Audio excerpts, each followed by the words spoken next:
Hello, good evening, and welcome to this week's edition of Webcast Wednesday.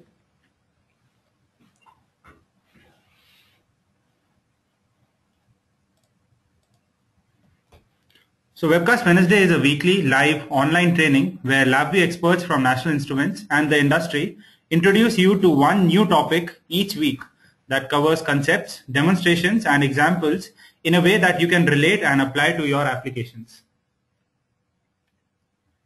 Before we begin, let me introduce you to the process of interacting with us during the course of the webinar. At any point of time in the session, if you are facing a technical difficulty or have a doubt related to the content of the session, please feel free to send it to us through the chat window, which you will be seeing on your screen right now. Our team will be glad to resolve these problems or answer your doubts.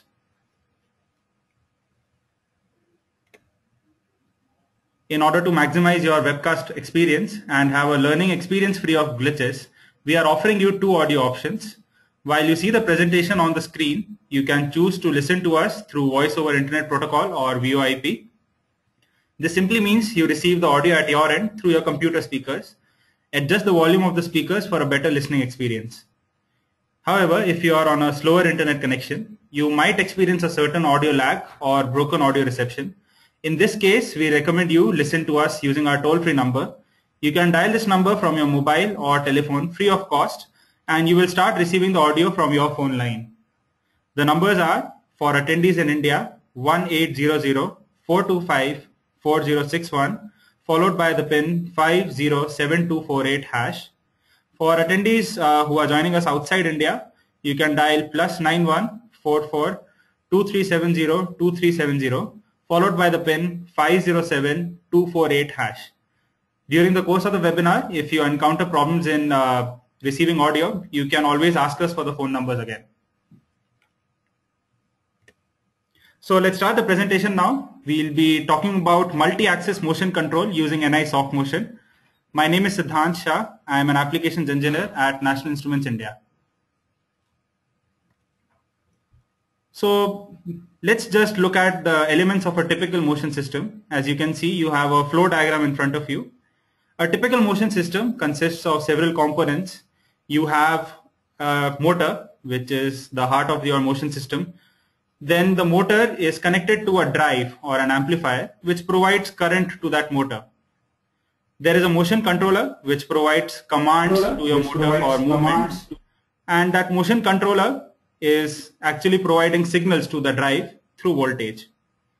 So if you just assemble all of them together, you have a software which is running this application. You provide position or voltage information to the motion controller. The motion controller then provides voltage to the drive. And the drive is nothing but it's a basic H-bridge assembly at a very basic level. So it sources a proportional amount of current depending on the voltage that you're given to the drive. The motor, on receiving that current, depending on what type of motor it is, it could be a stepper motor or it could be a DC brushed servo or brushless motor, will provide you mechanical action, which can either be used for driving a certain other assembly or for having some other mechanism connected to it.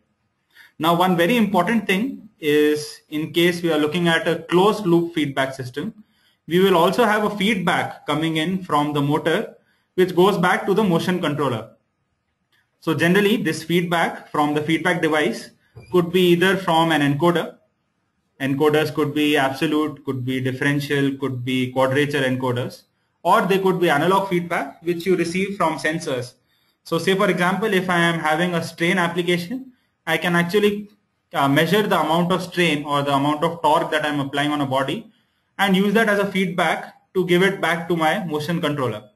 So on the basis of the feedback and the command that I'm giving through the software, I can run feedback loops using mechanisms or algorithms such as PID or many others available and have a motion system in place. Now, using LabVIEW and NI Soft Motion, we create a platform-based approach to motion control. So you can have controllers, you have software, you have drive interfaces, drives and motors. Let me take one by one. So starting with the controllers are the heart where all the processing takes place. You give your commands to the controller the controller takes in the command and communicates to the drive interface. The drive interface is the communication link between your controller and the drive. So the controller gives you commands. The drive interface accepts that command and gives a voltage output to the drive. The drive, as I said before, is an edge bridge arrangement which takes in a voltage and sources a proportional amount of current to the motor. As always, your motor could be either a stepper motor or a servo motor. Now, something which binds all of this together is the graphical system design platform that National Instruments LabVIEW provides. So LabVIEW, in addition to the NI soft motion module, provides advanced motion control interfaces so that you can have complete configuration and setup from the LabVIEW project. You can import and use advanced motion intellectual property. And the NI solution for motion on LabVIEW real-time and FPGA targets will allow you to have control and customization of C-series drives, which are drives that are directly plugged in to your compact Rio chassis. You can have drive interfaces like the motion controllers we talked about, or you can also have EtherCAT motion. In case you are using AKD EtherCAT drives, you can directly connect your drive to the compact Rio's EtherCAT port, and the compact Rio will be capable of sending commands directly to your drive. Having a closer look at NI soft motion. NI soft motion can be used on any LabVIEW real-time target. You can connect to NI or any other third-party drive or motor that you might be having. So if you already have an application which is having a drive which is having motors, and you want to involve the capabilities that LabVIEW provides, and you want to have the advantages that the LabVIEW and NI software platform provide to you, you can definitely go ahead and connect that drive or motor to your NI hardware. And you can also integrate and customize motion on compact Rio and PXI. Coming to the drives and motors. So Kollmorgen is a very well-known reseller, is a very well-known manufacturer, and NI has been developing a relationship with Kollmorgen for the past few years, and there are some exciting developments coming out of this close partnership, including expanded product lines, promotion, product development, and even sales collaboration. So NI resells Kollmorgen stepper drives and also motors. So we can also have stepper motors, you can have brushless servo motors, and you can also get the corresponding drives all through NI.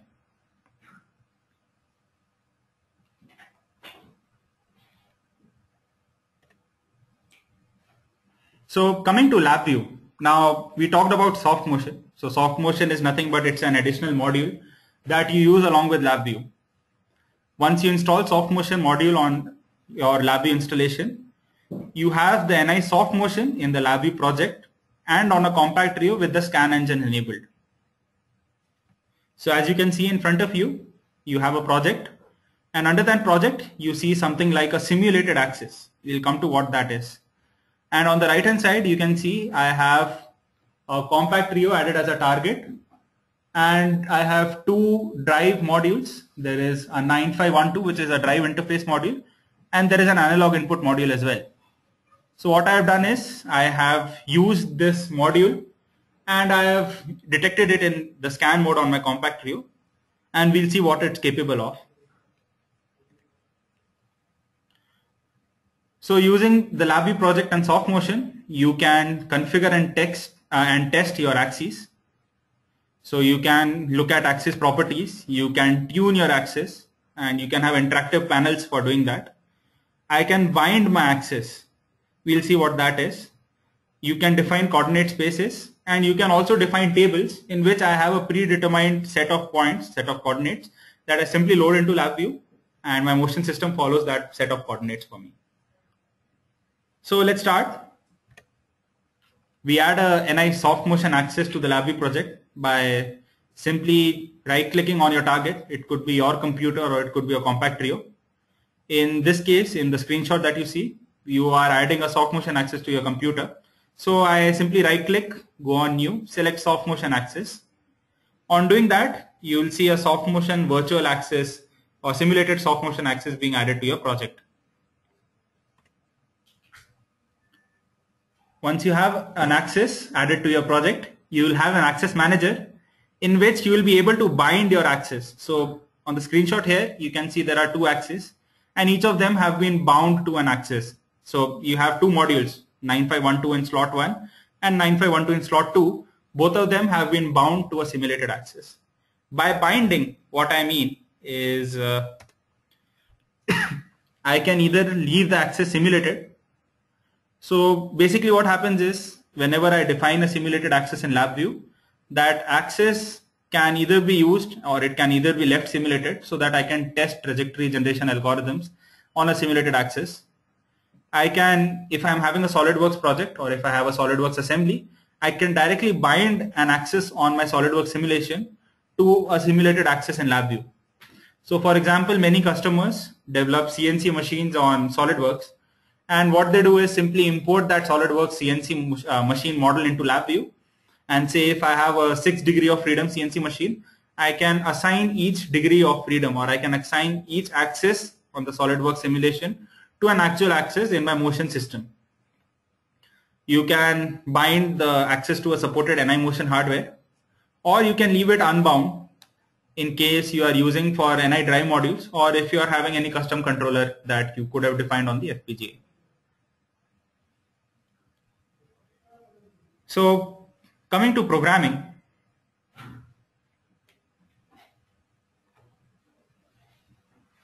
on soft motion, there are multiple different ways to program with NI soft motion. You have the ExpressVI API, you have the function block API, and you also have the property and invoke node API. Each of these application programming interfaces gives you access to the same motion functionality. So the ExpressVI API, as you already know, ExpressVIs make our task easier. They are configurable and they are high-level functions, high-level VIs. So you need not have low-level functions or low-level VIs wired to each other for a functionality. You have it neatly wrapped up in one single ExpressVI, so it makes your life easier. For those who are well versed with PLC programming, you can use the function block API, in which you have the same ladder logic type of function blocks, and you have PLC open type asynchronous modes of communication. And for those who are proficient in LabVIEW programming and want more of flexibility and efficiency, you can use the property and invoke node API. Mainly what we do is we use low-level functions in this method, and then we simply wire property nodes and invoke nodes to those functions and have certain motion interfaces or motion commands given to the axis to them. So we'll quickly skip and move on to the hardware. So for you, what we've done is we have made a small setup over here. We have a small motion system. I'll do one thing. I'll just share my webcam here for once. You can just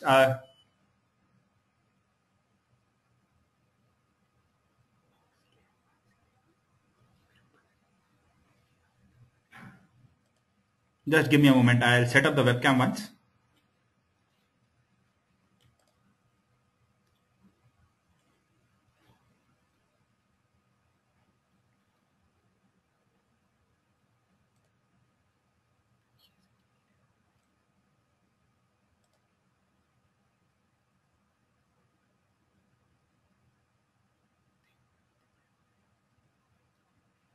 So I have my webcam open.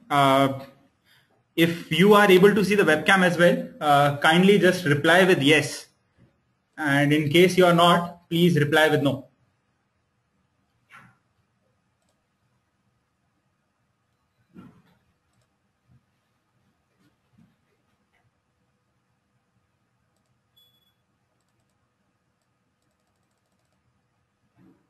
All right, great.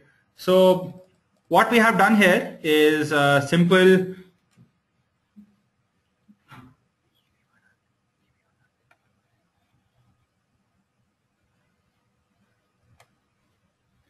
So what we have here is a simple a simple motion system here defined for you. So this motion system, I'll just help you through it.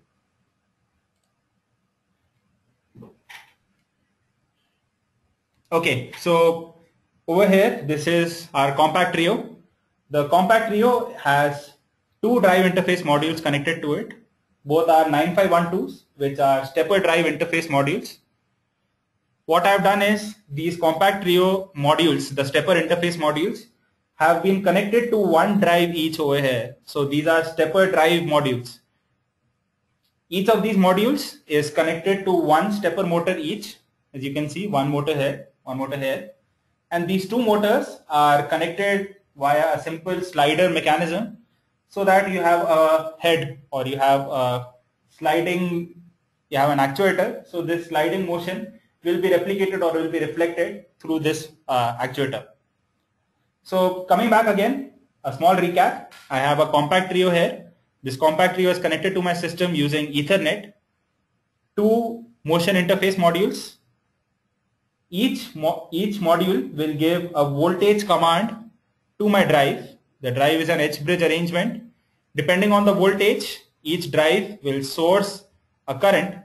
That current is given to the two motors that you can see here, one here and one here. So what I have done over here is this member that I have over here, I have simply taken a whiteboard marker and have screwed it in.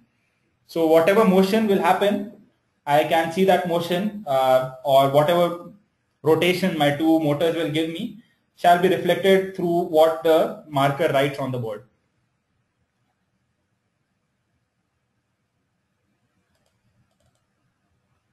All right, 1 second. So we'll quickly come to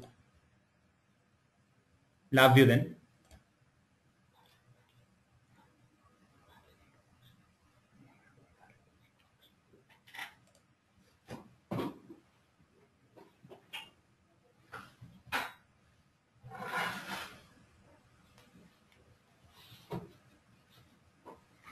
Okay, so this system that I have, let me quickly open up LabVIEW. And I'll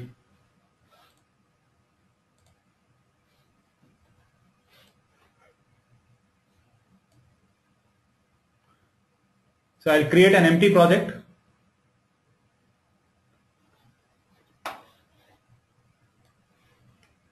In this empty project, I'll add the compact trio target. So targets and devices, I'll search for real-time compact trio. Excuse me. And I have a serial 9014. It asks me to connect in SCAN or FPGA interface. I'll select SCAN interface for now. Press continue. And now if I expand the compact trio, you will see I have 3 axes. Let me quickly just delete them so that we'll be able to see them, how it works. Okay. So as I told you, this is my compact trio. Under the chassis, you can see I have 2 modules, 9512, 9512. These are my stepper drive interface modules. I'll right click on my compact trio target, go to new and select soft motion axis. Once I do that, I'll get my access manager open. I'll click on add new axis, and as soon as you'll see a simulated axis has been created, and this axis has automatically been binded to my slot 1. If I want, I can change the binding. I can leave it as a simulated axis. I can leave it as an unbound axis if I want. So for now, let me use it for slot 1. Now this slot 1 is over here. This slot 1, this drive interface module, is connected to this motor over here, which controls my y-axis motion. So this is connected to this over here, and this will move my slider in the y-axis direction. Similarly, I'll add another axis, and then this you can see is automatically bound to the other slot, which controls my x-axis. So yeah, quickly done, 2 axes. Let me right click on each axis, and you can see I have something called an interactive test panel.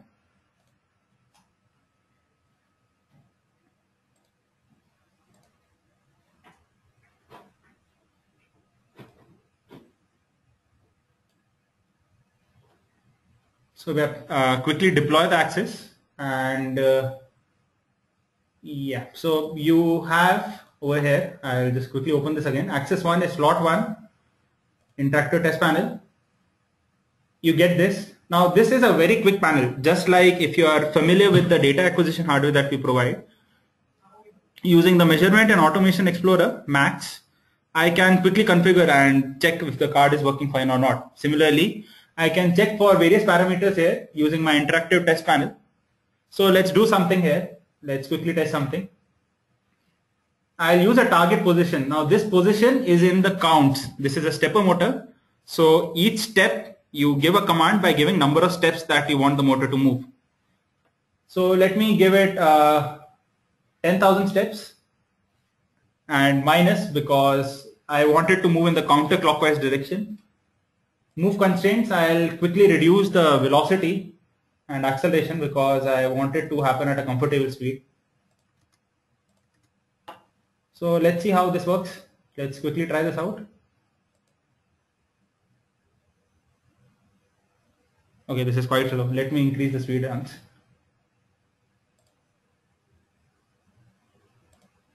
So I'll increase speed to, I think 50,000 should be good enough. And now when I run this,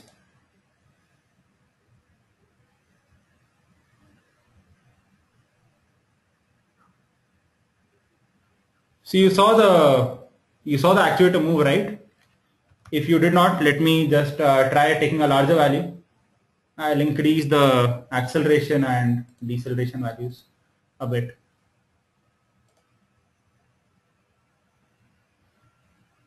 So you can also see while the motor is moving, you can also see on the front panel, you can see the current position and the velocity that I've given to my actuator. So by making use of this, what I can do is I can quickly test if my motor arrangement is working fine or not.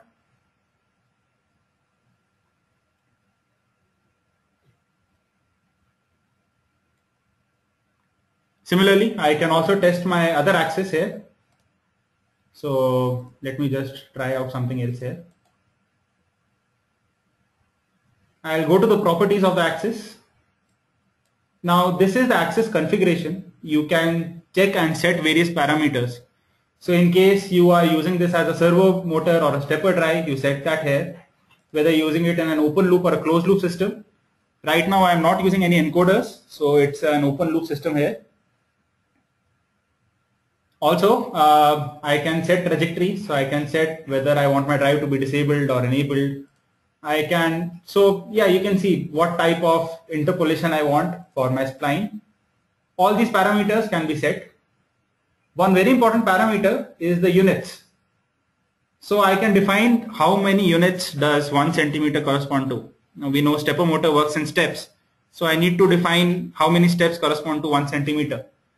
Now we already tested this once and we found that 1 centimeter corresponds to 9090.90 steps. So I'll quickly set this and I'll also set this property for the other axis. I'll go to stepper, units.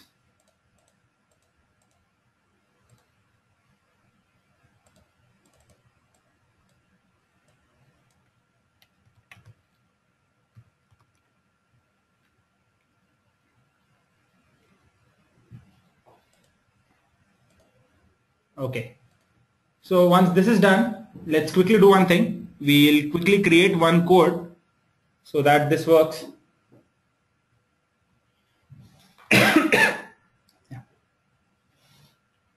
So I'll right click on this, create a new VI. Oh yeah, one more thing. So now one of the main advantages of soft motion and the title of our webcast as well was multi-axis motion. So where NI comes useful and where NI holds an edge before or in front of all other competitors is multi-axis synchronization. A very neat feature that soft motion provides is that I can bind axes together into one coordinate space. So what I can do is I'll simply, let me just remove this once. I'll show it from start. So new, I can create a new coordinate space and I can say include both these axes into this coordinate space and I press OK. So what will happen now is instead of giving, if I want a circle, now a circle requires both X and Y inputs. Instead of giving X and Y inputs independently, I can give a combined command to this coordinate space, and independently and inherently the coordinate space is responsible for synchronizing both axis motion. So I need not concern myself with triggering of motors or how steps should work and how commands should be given individually to each motor.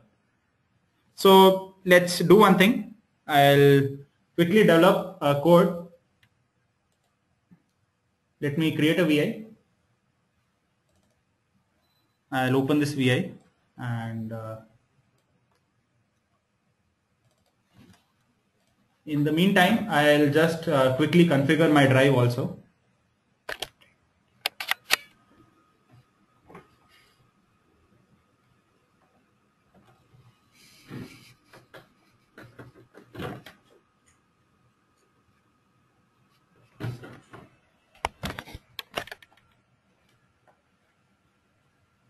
Okay, so we'll quickly disconnect. I have just restarted the compact trio.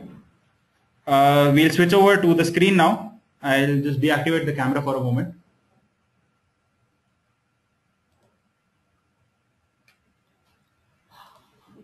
Now coming to the project.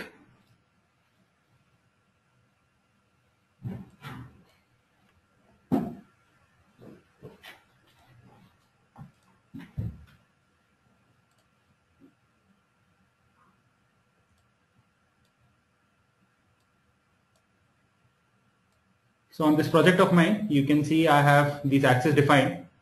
So I'll quickly open up the vision and motion palette in LabVIEW.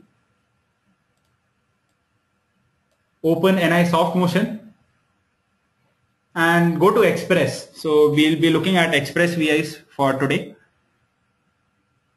The general flow of writing a code here is that I first of all enable the drive, enable the axes together. Then I'll give a command to my drive. And then on accepting that command, my drive will, I'll give a command, and on accepting that command, soft motion should give commands to the drive and the motor should show me that motion. So let me create a control for the resource. I have a control for the resource here. Let me put a true here for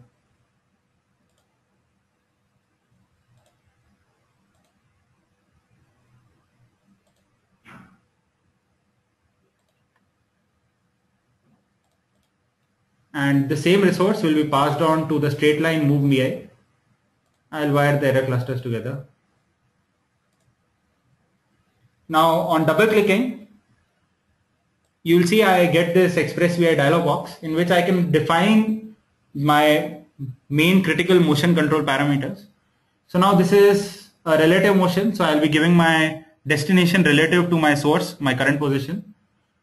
I'll give position to be now because I'm dealing in centimeters, or let's create controls. I'll create controls for all of these. I'll simply press OK and I'll create a control for position and one control for velocity also.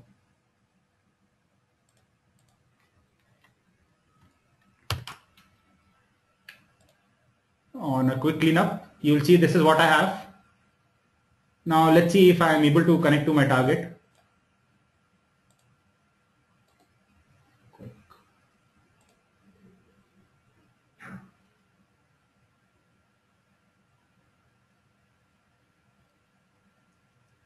Okay.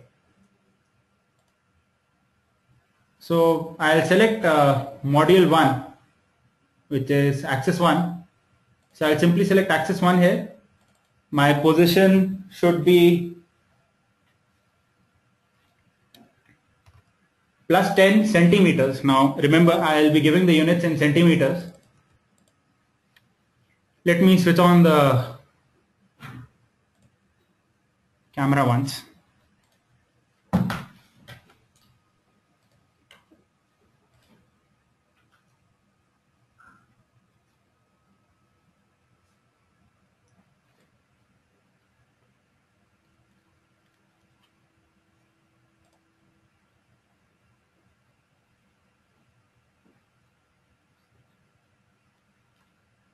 Okay, so let me run this. So as you can see on the screen in front of you, I have defined a small coordinate axis over there because I want the signs are in relation to the direction of motion of my motor.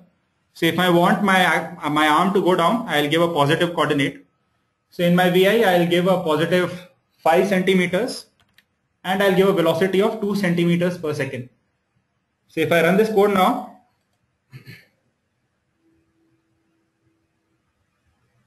so it worked for 5 centimeters and at a velocity of 2 centimeters per second. The same can be done for the x-axis as well. Now the fun starts when I start using both axes together.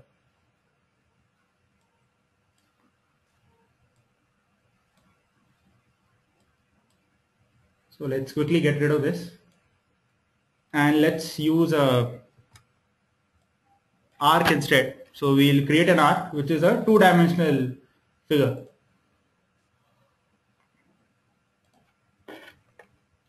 And instead of using two individual axes, I'll be using this coordinate space. So I'll quickly drop this coordinate space here. Coordinate space 1. This motion resource I wire here to my input and wire the error out to the error in. I'll quickly create controls for the radius, the travel angle, how much of an arc I want, and the velocity.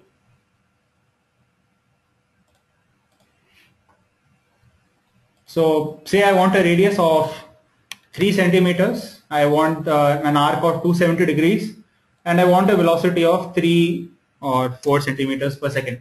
This is the travel velocity of the arm of the pen. So let's run this. I'll save changes. The code gets deployed on the serial. And just a second.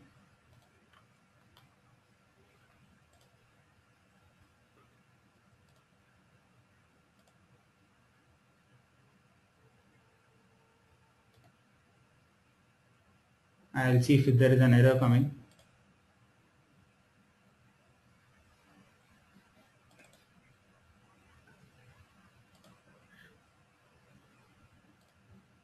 Yeah, let me connect the resource out to the resource in. Okay.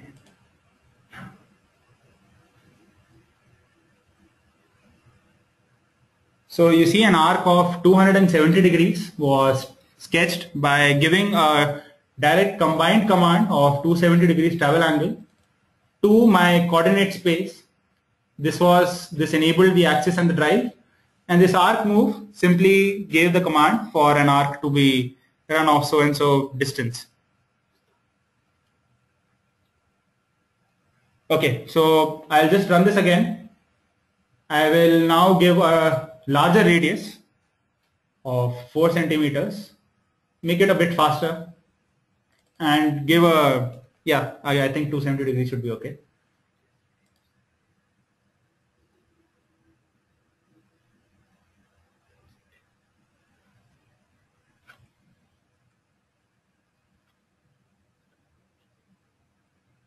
Alright, so this is pretty much the basics. What I have done is I have combined these functions together into one VI.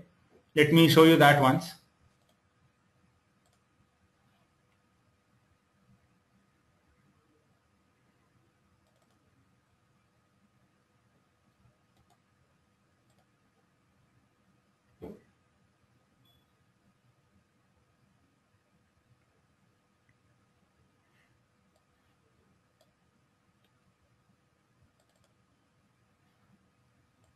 So this is the VI in which I have defined a coordinate space and I am giving an option to either have a line, an arc, or a contour. A contour is nothing but it's a predefined trajectory. What I do is I simply define the points that I want my actuator to travel, and what the soft motion module does is automatically interpolates the points in between using some cubic spline interpolation or a C-spline interpolation algorithm, and gives me all the points in between. So quickly I'll go through this. I'll take a line and I'll mention the relative x and y and x positions of my actuator. Again, 1 centimeter here, and velocity, let's take it to be a bit larger, say 4. And y, I want this to move down by 4 centimeters and move to the right by 5. So y should be plus 4 and x to be minus 5. I'll quickly connect my compact view once. It's already connected. Let me just deploy the axis.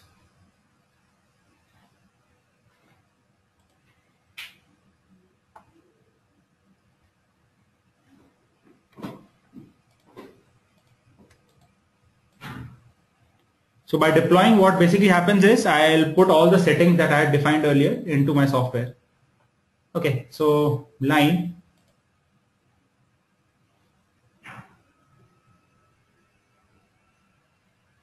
So I got a line movement.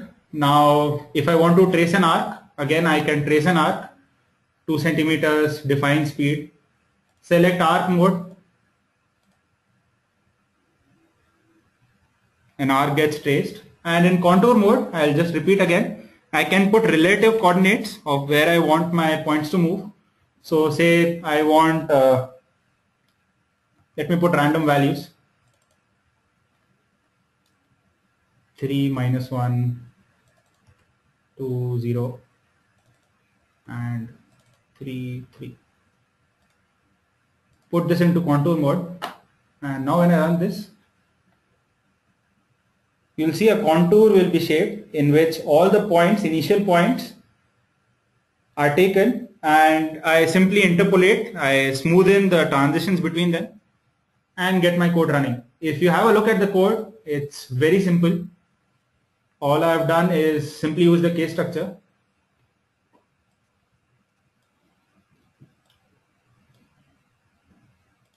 So yeah, it's nothing. I'll simply enable, and depending on the case that you're running, I have defined controls for all of them. So this is mainly multi-axis motion using NI soft motion. I'll be switching off the web camera, and we'll be taking questions after the contest of the week. Contest of the week is not that difficult today. We have 8 small questions. Actually, it's 8 small steps. These questions will be posted live on LabVIEW Enabled, which is the NI community in India. You have to, the steps will be visible on the forum post. So you can quickly proceed to the forum and have a look at the questions. The questions will be up probably by today evening. You can extend your Webcast Wednesday learning experience on LabVIEW Enabled, the NI India online community. LabVIEW Enabled, the NI India community, is a single network of students, industry professionals, and academicians collaborating and coming together to create discussions, exchange and share resources, generate content on applications, NI technologies, as well as industry trends and other third-party technologies. It serves to unite users not only from India, but also across the world on collaborating on similar applications. Simply put, it's a social network for engineers, students, and researchers. You can watch previous episodes of Webcast Wednesday. You can get your queries from the sessions and LabVIEW resolved. You can interact and network with peers and industry experts. And you can participate in weekly contests and win up to 50% discount in CLAD and other NI certification examinations. LabViewEnabled.in. And on LabViewEnabled.in, you can also click on the Webcast Wednesday graphic as you land on the page to view the recording of this session and participate in the contest of the week.